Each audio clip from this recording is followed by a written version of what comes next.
자, 이번 시간은요, 16페이지에 부동산 개념하고 분류. 거기서 이제 개념이 있으면, 우리가 이제, 입문 과정에서 얘기했지만, 개념은 일단 이제 별표죠.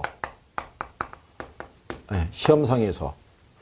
그러니까 이제 우리가 부동산학의 어떤 이제 기초 개념에 대해서 지난 시간에 배워봤지만, 1번 문제로 이제 개가 들어올 때도 있는데, 그렇게 많은 편은 아니죠. 어쩌다 한번 들어오는 거고, 통상 1번으로는 이 개념이 많이 이제 언급이 되죠.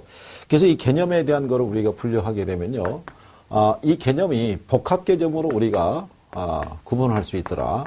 그럼 우리가 복합 개념 그러면 앞에서부터 뭐라고 하기로 했냐면 법경기라고 얘기했어요. 그죠?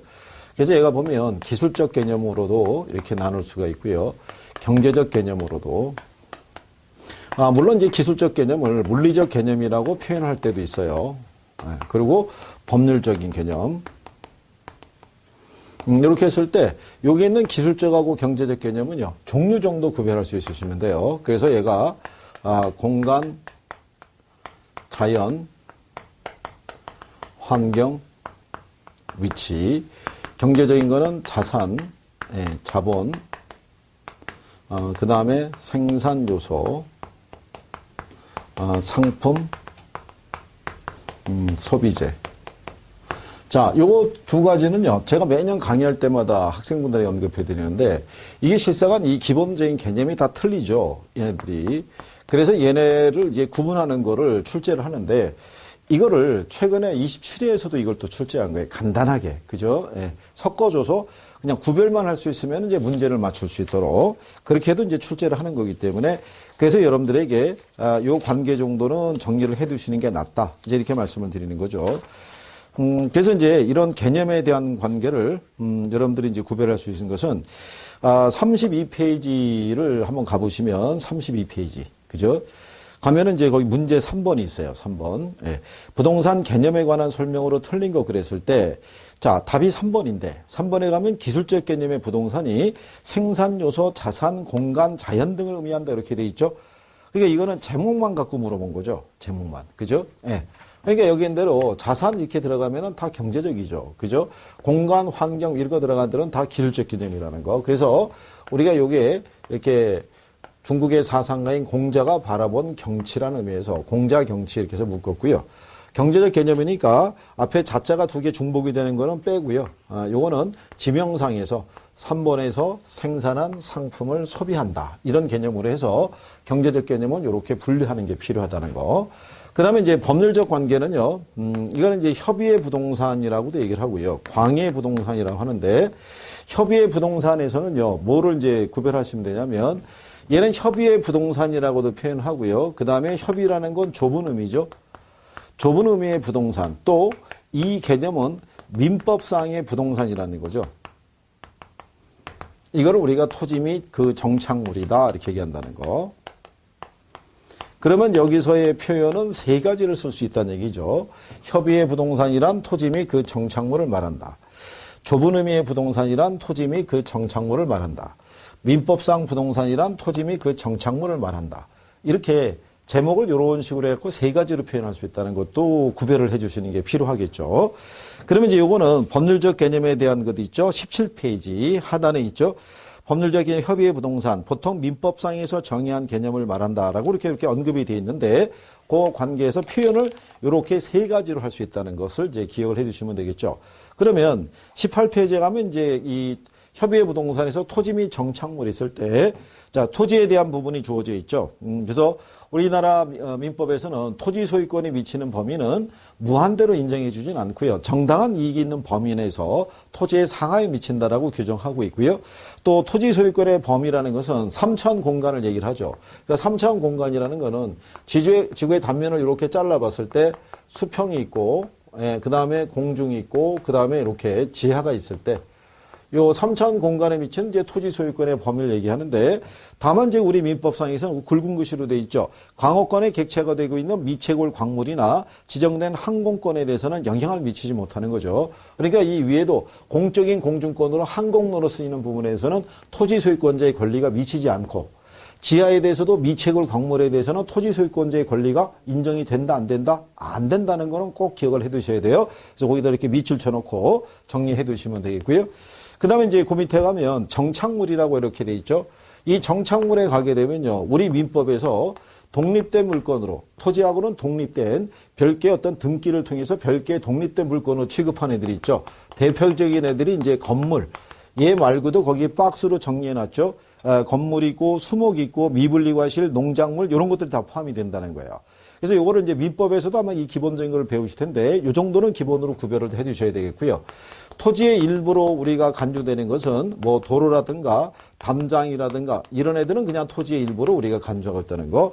요 중에서 우리 민법상에서 이렇게 독립된 거로 간주된 애들 종류 정도는 역시 구별을 해 두시는 것이 필요할 것이다. 이제 이렇게 정리하시면 될 거고요. 그 다음에 옆에 19페이지에 가시게 되면 동산과 정착물의 구분 이렇게 돼 있어요. 요거는 이제 서구에 대한 관점이에요. 요거는 이제 우리 민법상에서 구분이라고 그러면 그 과정은 이제 뭐 얘기하는 거냐면 이런 거죠. 우리나라에서는 이제 건물을 독립된 물건으로 보는데 그 미국이나 이런 나라에서는 건물을 독립된 물건으로 보지 않고요. 그냥 이 토지에 종속되어 있는 거로 보죠. 여기에 속해 있는 걸로. 근데 이렇게 같이 거래가 될 때 이 건물에 부착되어 있는 각종 설비 있죠.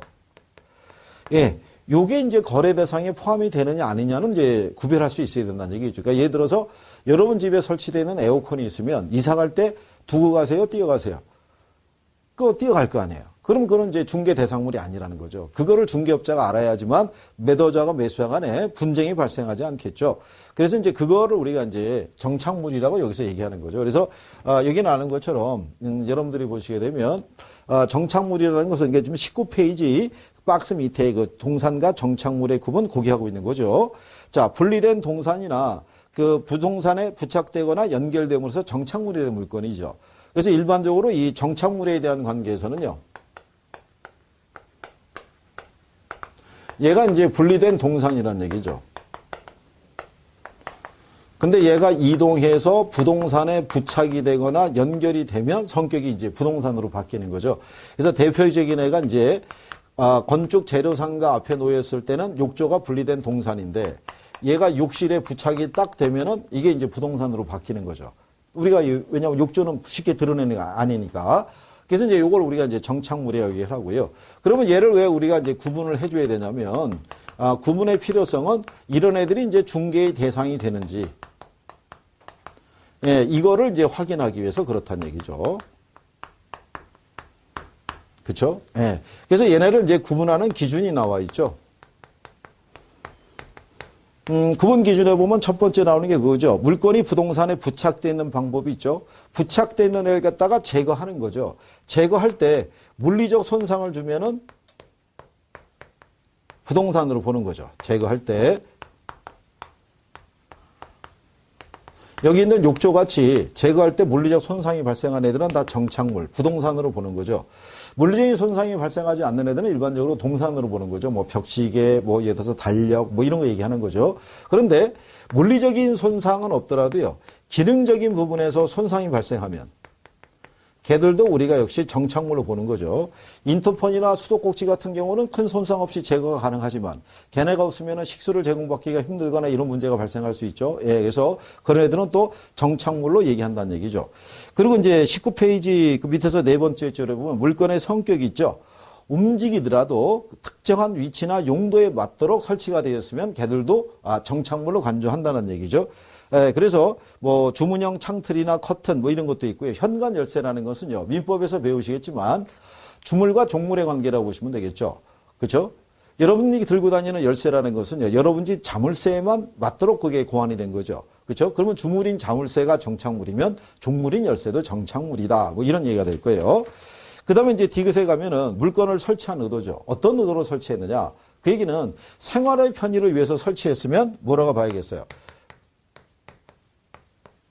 그거는 동산으로 본다는 얘기죠. 그러니까 즉 예를 들어서 에어컨을 설치를 했었을 때 생활의 편의를 설치를 했으면 이건 동산. 이사 갈 때 뛰어가니까. 근데 임대 부동산의 가치를 높이기 위해서 즉 원룸에다 설치한 에어컨 같은 경우는 이거는 부동산으로 본다. 정착물로 본다는 얘기죠. 그래서 얘네들은 거래할 때 같이 거래가 되죠. 그런 얘기고요. 거래 당사자들과의 관계인데 누가 설치했냐는 거죠. 그거는 임대자가 설치했으면은 정착물로 보고요. 임차자가 설치했으면은 동산으로 간주한다는 얘기죠.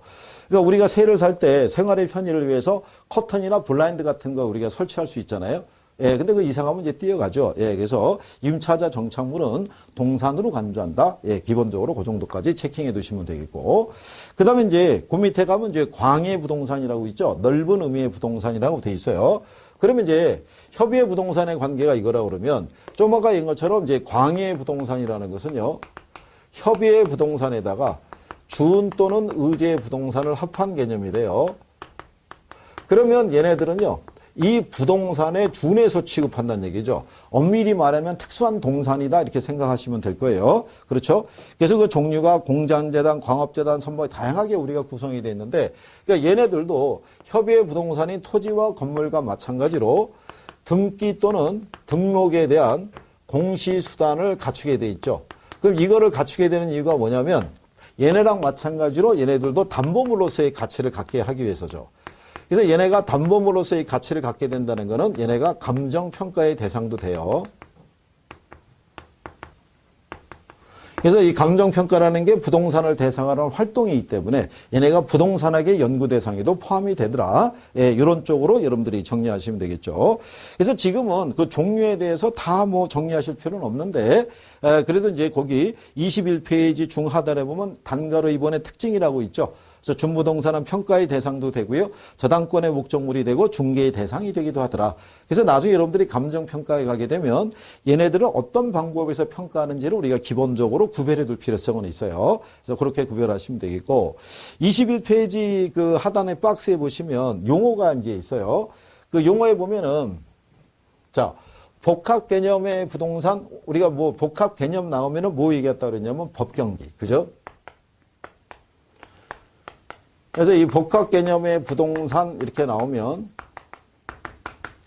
얘는 법률과 경제와 기술적인 관점에서의 접근을 필요로 할 때 복합 개념의 부동산. 그 다음에 복합 부동산이라고 있어요. 이거는 이제 무슨 얘기냐면요. 우리나라는 토지가 있고 건물이 있으면 얘네 각각 별개 물건으로 취급해요. 이 별도의 등기 따로따로 하거든요. 그래서 토지 대장 따로 있고 건물 대장 따로 있단 말이죠. 근데 얘네를 대상으로 거래할 때는 일체로 우리가 취급을 하죠. 하나의 물건으로. 그런 상태에 놓여 있는 애들을 우리가 복합부동산이라고 얘기를 해요. 그래서 요거 두 개까지는 시험 지문에서 쓴 거니까 용어는 알아두시면 되겠고요.